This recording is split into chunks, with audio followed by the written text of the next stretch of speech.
हाँ जी, जय हिंद एवरीवन। कैसे हो सारे बच्चे? उम्मीद करता हूं कि अपनी अपनी प्रिपरेशन में लगे होंगे। तो एक बार फिर से स्वागत है आप सभी का हमारे यूट्यूब चैनल डिफेंस जोन पर, जहां हम लोग एक बार फिर से कंटिन्यू करने वाले हैं, हमेशा की तरह, रोज की तरह, आपकी न्यूज़पेपर वोकैबुलरी। क्या कहता है बच्चे आपका आज का है न्यूज़पेपर? उससे पहले सभी को जय हिंद,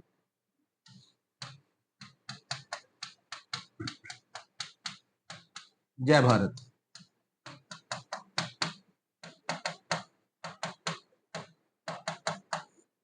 ठीक है बच्चे, हमारा जो ये सेशन है ये हर डिफेंस एग्जाम के लिए बहुत ज्यादा जरूरी है, खासकर एनडीए और सीडीएस के लिए। तो बहुत सारे ऐसे वर्ड हैं जो न्यूज़पेपर से वोकैबुलरी के पार्ट में आप सभी से पूछे जाते हैं। तो चलिए जी स्टार्ट करते हैं कि आज के न्यूज़पेपर में कौन सा इंपॉर्टेंट वर्ड था हमारे पास।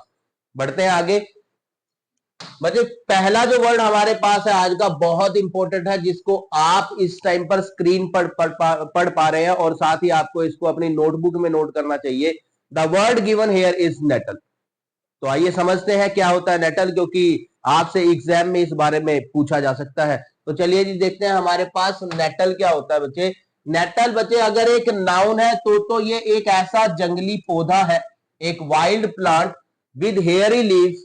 सम nettles make your skin red and painful if you touch them. मतलब इसको छूने पर आपको एक तरह की एलर्जी हो सकती है। उस नाउन के रूप में हम नेटल इसको कहते हैं। लेकिन अगर नेटल हमारा डेली लाइफ में यूज किए जाने वाला एक वर्ब है, तो वर्ब के रूप में हम इसे क्या कहते हैं बच्चे? To arouse, to sharp but transitory annoyance और एंगर। मतलब किसी को चिढ़ाना या खुद चिढ़कर बैठ जाना, उसको हम नेटल कहते हैं। किसी को चिढ़ाना, तंग करना, किसी को गुस्सा दिलाना। बच्चे किसी को चिढ़ाना, किसी को गुस्सा दिलाना हमारे पास नेटल होता है। किसी को चिढ़ाना, किसी को गुस्सा दिलाना। तो कौन कौन से ऐसे इंपॉर्टेंट वर्ड है जो एग्जाम में आपसे पूछे जा सकते हैं इसके सिनोनिम के रूप में? आइए हम लोग देख लेते हैं। बच्चे नेटल वर्ड है, इंपॉर्टेंट वर्ड है। नेटल का मतलब होता है किसी को इरिटेट करना, एनॉय करना, इर्क, गॉल, वैक्स मतलब किसी को परेशान करना, एंगर गुस्सा दिलाना, एक्सस्परेट करना मतलब भड़काना, इनफरिएट करना गुस्सा दिलाना, बॉदर परेशान करना, प्रोवोक करना उकसाना किसी को। ठीक है जी, उकसाना किसी को, गुस्सा दिलाना किसी को, अपसेट करना नाराज कर देना, डिसप्लीज करना। ऑफेंड का मतलब अपमानित करना। ऑफेंड का मतलब क्या होता है बच्चे? अपमानित करना। अब आप खुद देख लीजिए कि इनमें से कितने सारे ऐसे वर्ड हैं जिसके बारे में आपको नहीं पता था और एग्जामिनेशन पॉइंट ऑफ व्यू से ये हो सकते हैं आप सभी के लिए बहुत ज्यादा जरूरी। ठीक है जी, अब वक्त तो चला है हमारे पास अगले इंपॉर्टेंट वर्ड का जो आज के न्यूज़पेपर में छाया हुआ था। कौन सा वर्ड है बच्चे? आइए हम लोग देख लेते हैं। नेक्स्ट वर्ड है बच्चे हमारे पास लेविटी।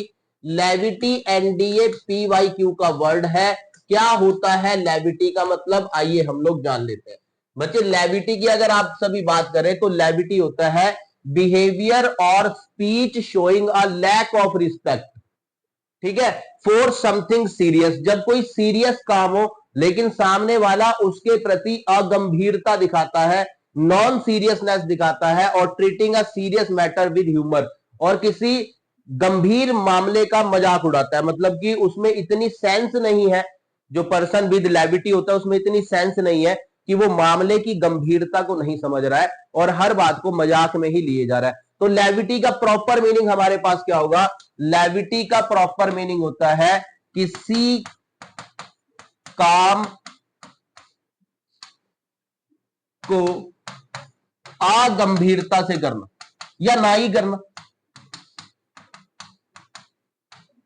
तो लेविटी वाला पर्सन कैसा होता है बच्चे? जो लेविटी है वो किसी भी स्कूल से आपको होमवर्क मिला, आपका एनडीए का एग्जाम है लेकिन बच्चा पढ़ नहीं रहा, ठीक है, और साथ ही उस काम को अगंभीरता से ले रहा है, मजाक उड़ाता है अपने दोस्तों का जब वो रात रात भर बैठ के पढ़ते हैं।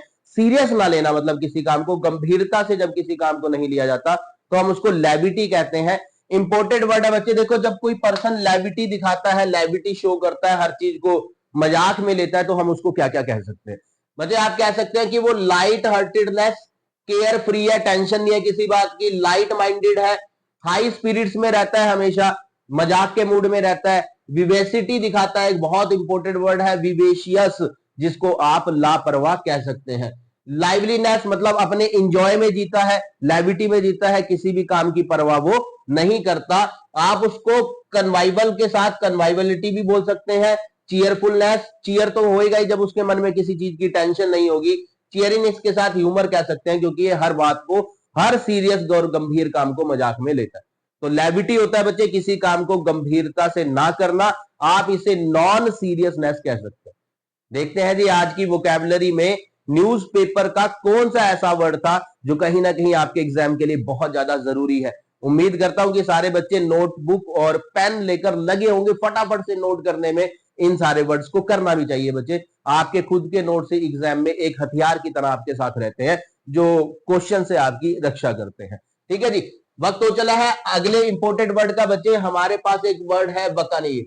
अब बकानीर हमारे पास क्या होता है ये हम जान लेते हैं। बकानीर अ पर्सन, एक ऐसा व्यक्ति who acts in a recklessly adventurous, मतलब लापरवाह होता है बिल्कुल और एडवेंचर में लगा रहता है। ओपन अनस्क्रपलस वे, मतलब अनस्क्रपलस क्या होता है बच्चे, ना समझी भरा काम करना, ना समझ आप इसको कह सकते हैं।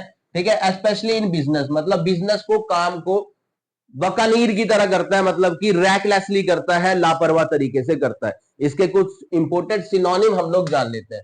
बच्चे आप उसको कह सकते हैं एक तरह का पायरेट, क्योंकि वो डरता नहीं है किसी एडवेंचर से और लापरवाह, कहीं भी किसी भी तरह से वो किसी भी काम को करने से डरता नहीं है। एक तरह का डाकू आप इसको कह सकते हैं। बकानीर का प्रॉपर मीनिंग हमारे पास समुद्री डाकू भी होता है, आप इसे एक समुद्री डाकू कह सकते हैं। ठीक है, मराडर कह सकते हैं इसको, रेडर कह सकते हैं, सी रोवर कह सकते हैं, फ्री बूटर कह सकते हैं, प्लंडरर कह सकते हैं, कट थ्रोट कह सकते हैं। कट थ्रोट हमारे पास एक इडियम होता है, कट थ्रोट चैंपियनशिप, यानी कि गला काट प्रतियोगिता, जिसमें कोई व्यक्ति आगे जाने के लिए अपनी परवाह भी नहीं करता और लापरवाही से किसी भी काम को कर देता है।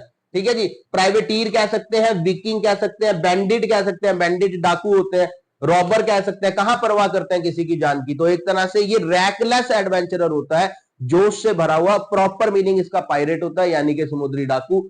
आप इसे डेस्परेडो कह सकते हैं और स्वैश बकलर भी आप इसे कह सकते हैं। वैसे स्वैश बकलर का एक और मीनिंग होता है, जो अपनी बक बक बक बक करी जाता है, उसको आप स्वैश बकलर भी कह सकते हैं। स्वैश बकलिंग बिहेवियर जो होता है वो स्टूपिड बिहेवियर होता है और लापरवाही से किया गया काम भी आप इसे कह सकते हैं। बहुत इंपॉर्टेंट वर्ड है बच्चे, अभी तक एग्जाम में इसको नहीं देखा गया है बकानीर को, लेकिन हो सकता है आगे आने वाले एग्जाम में आप इस वर्ड को जरूर देखें, क्योंकि न्यूज़पेपर में छाया हुआ था आपका ये वर्ड भी। वक्त तो चला है यहां पर अगले वर्ड को समझने का। बच्चे नेक्स्ट वर्ड जो है हमारे पास वो है वैनिटी। अब वैनिटी क्या होता है बच्चे, एक तरह का घमंड या प्राइड भी आप इसको कह सकते हैं। The quality of being too proud of your appearance, मैं कैसा लग रहा हूं, बार बार शीशे में अपने आप को देखना, अपने कपड़े ठीक करना और इस घमंड में रहना कि सब के सब मेरी ही तरफ देख रहे हैं, उसको हम क्या कहते हैं, वैनिटी। तो वैनिटी को आप सेल्फ प्राउड भी कह सकते हैं। ठीक है जी, इंपॉर्टेंट वर्ड है, एग्जाम में देखा जाता है कई बार। तो इसके बारे में बात करें, वैनिटी, ये देखो ये पिक्चर प्रेजेंटेशन भी आपको बता रही है कि वैनिटी का मतलब होता है बस सेल्फ अपीयरेंस में लगे रहना, सेल्फ एडमायरेशन में लगे रहना, सेल्फ एप्लॉज में लगे रहना, अपनी ही तारीफ करना, मैं कैसा दिख रहा हूं, सब मुझे देख रहे हैं। इस तरह का जो घमंड एक व्यक्ति के मन में पैदा होता है उसको आप वैनिटी कहते हैं। तो वैनिटी को हम कौन से इंपोर्टेंट वर्ड से और समझ सकते हैं, आइए देखते हैं। बच्चे कंसीट कह सकते हैं, कंसीट का मतलब घमंड होता है और कंसीटेडनेस कंसीट से ही बना है। सेल्फ कंसीट कह सकते हैं। नार्सिसिज्म वर्ड हम पहले भी पढ़ चुके हैं बच्चे, इंपोर्टेंट है। सेल्फ लव करना, सेल्फ एडमायरेशन करना, सेल्फ रिगार्ड करना, सेल्फ अप्लोज करना। ठीक है जी, सेल्फ एब्जॉर्प्शन करना, सेल्फ ऑब्जेशन में रहना, सेल्फ सेंटरनेस में रहना और ईगोटिज्म में रहना, यानी कि एक अपने ही घमंड में रहना। तो वैनिटी होता है एक तरह का घमंड, एक तरह का प्राइड, एक तरह का कंसीट, एक तरह का अभिमान आप इसे कह सकते हैं।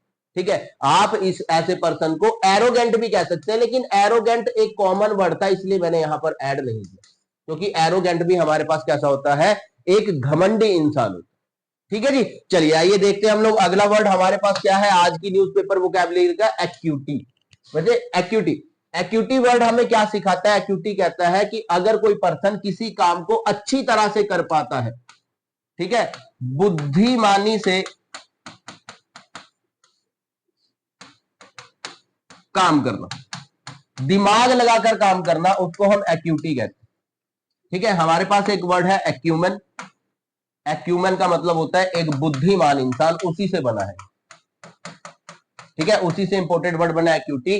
To ability to hear, see और थिंक एक्यूरेटली एंड क्लियरली। अब क्लियर और एक्यूरेट किसी चीज को कौन सा व्यक्ति समझ सकता है? वही व्यक्ति समझ सकता है जिसमें दिमाग हो। तो एक्यूटी का मतलब दिमाग भी होता है, शार्पनेस भी होता है बच्चे, सेंसिटिविटी भी होता है। सेंसिटिवनेस इसी से बना है। ठीक है, परसेप्टिवनेस हो सकता है, परसेप्टिविटी हो सकता है, एक्यूरेसी कह सकते हैं, एक्यूटनेस कह सकते हैं, शार्पनेस कह सकते हैं और कीननेस कह सकते हैं। किसी भी काम को ध्यान से करने की जो हमारी कला होती है, जो हम दिमाग से किसी काम को कर पाते हैं, उसको हम एक्यूटी कहते हैं। सेम चीज आपको ये पिक्चर प्रेजेंटेशन भी बता दी। ये फाइल आपको विद एनोटेशन जैसा आप यहां पर इस समय इस स्क्रीन को देख रहे हैं, वैसे ही सेम आपके पास ये फाइल हमारे टेलीग्राम चैनल डिफेंस जोन पर मिल जाएगी। ठीक है, डिफेंस जोन ज्वाइन करो बच्चे, बहुत सारे बच्चों ने ज्वाइन कर लिया है। ठीक है, डिफेंस जोन टेलीग्राम चैनल में शायद आज 600 सब्सक्राइबर्स जो हैं हमारे, वो कंप्लीट होने वाले हैं और बहुत जल्दी हम लोग इस यूट्यूब चैनल पर 4000 की अपनी जो फैमिली है, 4K की जो अपनी फैमिली है, वो कंप्लीट करने वाले हैं आप सभी के सपोर्ट से। ठीक है जी, वक्त तो चला यहां पर अगले इंपोर्टेंट वर्ड का, जो कहीं ना कहीं हमारे एग्जाम में हमारी मदद कर सकता है। आइए देखते हैं जी, अगला वर्ड जो एग्जाम में हमारी मदद कर सकता है वो तो है पेरिटी। अब पेरिटी एक बहुत कॉमन वर्ड है जिसको आप कह सकते हैं the state of being equal. तो पेरिटी क्या हो गया बच्चे? समानता हो गया। समानता, दिखने में समानता, भार में समानता, specially the state of having equal pay और पोजीशन। जब कोई पर्सन या कोई थिंग एक जैसी कीमत की हो, एक जैसे तोल की हो, एक जैसे माप की हो, तो हम उसे उस स्थिति को हम क्या कहते हैं? पैरिटी कहते हैं। इंपोर्टेड वर्ड है पैरिटी, जिसका मतलब होता है समानता, जिसको आप कह सकते हैं इक्वालिटी, इक्विवेलेंस कह सकते हैं। देखो, इक्विवेलेंस भी इसको कह सकते हैं। ठीक है, यूनिफॉर्मिटी, सेमनेस, कंसिस्टेंसी आप कह सकते हैं, कॉरेस्पोंडेंस कह सकते हैं, कॉन्ग्रुइटी कह सकते हैं, इंपोर्टेड वर्ड है भाई। ठीक है जी, कॉन्ग्रेंस कह सकते हैं, लेवलनेस कह सकते हैं, यूनिटी, को इक्वलिटी, पैरेललिज्म के साथ आप इसे इवननेस कह सकते हैं, क्योंकि इक्विटी का मतलब होता है, पैरिटी का मतलब होता है हमारे पास समानता। नेक्स्ट वर्ड मैंने इक्विवेलेंस ही ऑप्ट किया है क्योंकि ये बहुत इंपॉर्टेंट है। ठीक है जी, इक्विवेलेंस एक होता है हमारे पास बच्चे इक्विवोकेटिंग, या इक्विवोकेट ले लेते हैं। इक्विवोकेट क्या होता है? गोल मोल बातें करके दूसरे को उलझाना। इंपोर्टेड वर्ड है, गोल मोल बातें करके दूसरे को उलझाना इक्विवोकेट होता है।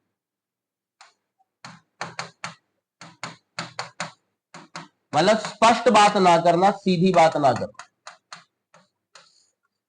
ठीक है, और इक्विवेलेंस क्या होता है हमारे पास? इसका मतलब होता है समानता, जैसा कि आपने अभी अभी पढ़ा था, the condition of being equal. एक बार फिर से, इक्विवेलेंट इन वैल्यू, वर्थ और फंक्शन, मतलब हर चीज में एक जैसा होना, उसको हम इक्विवेलेंस कह सकते हैं। इसका एक टेस्ट आप सभी के पास आएगा जब हम डे 15 तक रीच करेंगे। आज हमारा डे 12 चल रहा है। ठीक है जी, डे 1 टू डे 10 का टेस्ट हम ले चुके हैं। बहुत बढ़िया टेस्ट रहा था वो रिकॉर्डेड सेशन हमारा, या लाइव क्लास लगी थी वो हमारी, वो आपको डिफेंस जोन यूट्यूब चैनल पर मिल जाएगी। ठीक है जी, तो यहां पर देखो बच्चे, आप एक बार फिर से इक्वालिटी, इक्वलनेस, सेमनेस, आइडेंटिकलनेस, आइडेंटिटी, और जितने भी हम सब अभी पिछली स्लाइड पर भी हमने पढ़ा था, रिजेंबलेंस एक इंपोर्टेंट वर्ड है, और एनडीए पीवाईक्यू है। ठीक है, ये सीरीज बहुत इंपॉर्टेंट है आपके लिए, लाइटली मत लीजिएगा। जब आप एग्जाम देकर आएंगे तो मैं दिखा दूंगा कि कितने सारे वर्ड्स हमारे न्यूज़पेपर वोकैबुलरी से ही आपके पास आए। क्योंकि अगर आप ये स्टडी करेंगे या अध्ययन करेंगे कि न्यूज़पेपर वोकैब जो हम पढ़ रहे हैं, क्या इसका एनडीए सीडीएस प्रीवियस ईयर से कुछ लेना देना है? बहुत लेना देना है। काफी सारे क्वेश्चन आपको वहां पर मिल जाएंगे, जो कि हम आज भी न्यूज़पेपर वोकैबुलरी में अपने कवर कर रहे हैं। वक्त तो चला है अगले इंपोर्टेंट वर्ड का। बच्चे, एक वर्ड होता है हमारे पास इंपास। अब इंपास क्या होता है बच्चे? इंपास एक तरह का गतिरोध होता है। गतिरोध सर समझ में नहीं आता तो एक तरह का स्पीड ब्रेकर होता है। क्या होता है बच्चे? स्पीड ब्रेकर होता है एक तरह का। ठीक है, स्पीड ब्रेकर होता है एक तरह का, जो चलते चलते किसी काम को रोक देता है, बीच में हाल्ट लगा देता है, स्टॉप लगा देता है, बाधा पैदा कर देता है, उसको हम इंपास कहते हैं, जो कि यहां पर इसकी डेफिनेशन में भी लिखा है। कह रहा है a difficult situation in which no progress, अगर प्रोग्रेस ही नहीं हो रही इसका मतलब हमारा काम जो है वो बीच में रुका हुआ है। Can be made because the people involve can not agree what to do, क्योंकि लोगों ने काम करने से मना कर दिया, कोई कह रहा है ये करो, कोई कह रहा है वो करो। तो मान लो आप अपने परिवार में सारे लोग बैठे हैं और आप सब मिलकर एक घर बना रहे हैं, एक मकान बना रहे हैं, ठीक है जी, जिसका नक्शा तय नहीं कर पा रहे। ब्रदर कह रहा है इधर वॉशरूम होना चाहिए, कोई कह रहा है जी उधर बेडरूम होना चाहिए। तो सबके विचार ना मिलने के कारण जब किसी काम में अटकाव आ जाता है, जब किसी काम में ठहराव आ जाता है, जब किसी काम में स्टैंड स्टिल लग जाता है, तो हम उसको कहते हैं इंपास। मतलब ये काम अब जल्दी से आगे नहीं बढ़ने वाला, तो उसको हम कहते हैं कि इंपास हो गया है, यानी कि कोई भी व्यक्ति जो है आगे बढ़कर काम करने के लिए सहमत नहीं है, क्योंकि हमारी विचारधारा नहीं मिल पा रही।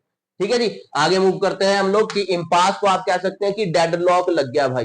डेडलॉक एनडीए पीवाईक्यू है, स्टेलमेट एनडीए पीवाईक्यू है, स्टैंड स्टिल एनडीए पीवाईक्यू है, halt, stop, stoppage, full stop, इनको आप पहले से जानते। और चेस खेलते हुए जब चेकमेट हो जाए तो आगे के रास्ते हमारे लिए ठीक इसी तरह बंद हो जाते हैं। इंपास लग गया यहां पर, क्योंकि आगे जाने का कोई भी रास्ता यहां पर आपको नजर नहीं आ रहा। ठीक है जी, तो एक वर्ड है बच्चे हमारे पास इनडिस्क्रीट। आइए इस वर्ड को अच्छी तरह से समझते हैं। एक वर्ड होता है हमारे पास DISCREET, डिस्क्रीट। इस डिस्क्रीट का मतलब होता है समझदार। एक वर्ड होता है हमारे पास INDISCREET, इनडिस्क्रीट। इसका मतलब होता है नासमझ, स्टूपिड, बेवकूफ। ठीक है जी, एक वर्ड होता है हमारे पास डिस्क्रीट, ETE वाला, ये वाला डिस्क्रीट होता है। इसका मतलब बच्चे हमारे पास होता है सेपरेट, यानी कि अलग, यानी कि बिखरा हुआ, यानी कि टूटा हुआ। ठीक है, इस वर्ड का एंटोनिम है ये, टूटे हुए का एंटोनिम है ये। तो बच्चे टूटे हुए का एंटोनिम क्या होता है? बिल्कुल सही बताया आपने, जुड़ा हुआ। तो डिस्क्रीट, सॉरी इनडिस्क्रीट हमारे पास क्या होता है? जुड़ा हुआ, जिसको कोई अलग नहीं कर सकता। नॉन सेपरेबल भी आप इसे कह सकते हैं, जिसको कोई भी अलग नहीं कर सकता, वो होता है इनडिस्क्रीट, जिसको अलग नहीं किया जा सकता। Not separated into distinct part, distinct मतलब अलग अलग, जो अलग अलग पार्ट में टूटा हुआ नहीं है, उसको हम कहते हैं इनडिस्क्रीट, यानी कि जुड़ा हुआ। कुछ और इंपॉर्टेंट सिनोनिम है इसके, आइए हम लोग पढ़ लेते हैं बच्चे। यूनिफाई कह सकते हैं, ज्वाइन कह सकते हैं, लिंक कह सकते हैं, कनेक्ट या कनेक्टेड, कंबाइन कह सकते हैं, ठीक है, एमलैगमेट कह सकते हैं, फ्यूज कह सकते हैं, इंटीग्रेट कह सकते हैं, वेल्ड कह सकते हैं, bond, stick together, bring together, knit together, और ग्लू भी एक इंपॉर्टेंट वर्ड है यहां पर, जिसका मतलब होता है जुड़ा हुआ, जिसको अलग नहीं किया जा सकता, वो हमारे पास इनडिस्क्रीट होता है। जितने भी डिस्क्रीट और इनडिस्क्रीट होते हैं मैंने आपको पिछली स्लाइड पर बता दिया, और एक बार फिर से बताऊंगा कि ये सारी की फाइल आपको, सारी की सारी फाइल जो है वो आपको, और बाकी की जो एक दो पेंडिंग फाइल्स हमारी रहती हैं वो आपको मिल जाएगी हमारे टेलीग्राम चैनल डिफेंस जोन पर। ठीक है जी, चलिए। तो एक वर्ड होता है बच्चे हमारे पास एक्सह्यूम। अब एक्सह्यूम क्या होता है? एक्सह्यूम होता है हमारे पास डेड बॉडी को खोदकर बाहर निकालना। मान लो कोई डेड बॉडी है, उसका मतलब कि पोस्टमार्टम नहीं हुआ है उसका, ठीक है, तो और जो कातिल है या गुनेगार है या उसके मर्डर का जो कारण है वो पता नहीं लग रहा, तो जो उसको गड़े मुर्दे को उखाड़ कर बाहर निकाला जाता है, खोद कर बाहर निकाला जाता है, उसको हम एक्सह्यूम कहते हैं। ठीक है, एक्सह्यूम एक इंपॉर्टेंट वर्ड है। कह रहा है to remove a dead body from the ground specially in order to examine how the person died, कि वो व्यक्ति कैसे मरा था उसकी जांच करने के लिए जब किसी की डेड बॉडी को खोद कर बाहर निकाला जाता है तो उसको हम एक्सह्यूम कहते हैं। ठीक है जी, कैसे समझ सकते हैं बच्चे इसको?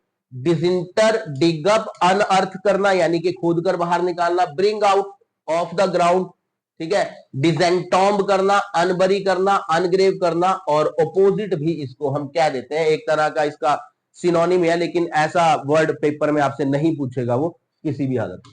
कि ऑपोजिट इसका सिनोनिम होगा। ठीक है, तो इसको आप क्रॉस भी कर सकते हैं। लाइव क्लास होती तो आपको थोड़ा समझाता मैं कि ये किस वे में इसका सिनोनिम काउंट किया जा रहा है, लेकिन वीडियो में इतना वक्त हमारे पास नहीं होता। ठीक है जी, तो बच्चे ये थे आपके पास आज के न्यूज़पेपर के इंपोर्टेंट वर्ड। तो सभी का बहुत बहुत धन्यवाद, थैंक यू सो मच। शाम की क्लास में बच्चे आपसे मुलाकात होगी, जिसमें कल हमने स्पोर्टिंग एरर की 100 स्पोर्टिंग एरर करने के लिए क्लास स्टार्ट करी थी। दुर्भाग्यवश लाइट चले जाने के कारण वो हमारी क्लास कंप्लीट नहीं हो पाई थी। आज 6 PM उसका सेशन लगेगा और वो क्लास आपकी होगी पूरी कंप्लीट, जब तक हम 100 के 100 क्वेश्चन उसके नहीं कर पाते। तब तक जिन बच्चों ने अभी तक वो क्लास नहीं देखी वो भी देख लीजिएगा। डिफेंस जोन जो यूट्यूब चैनल जिस पर आप इस वीडियो को देख रहे हैं, ये क्लास आपको मिल जाएगी। कैसा लगा आपको आज का न्यूज़पेपर वोकैबुलरी का सेशन? कमेंट बॉक्स में कमेंट करके जरूर बताइएगा और इन वर्ड्स को हल्के में मत लीजिएगा। मिलता हूं आपसे नेक्स्ट वीडियो नेक्स्ट क्लास में, तब तक के लिए सबको जय हिंद जय भारत।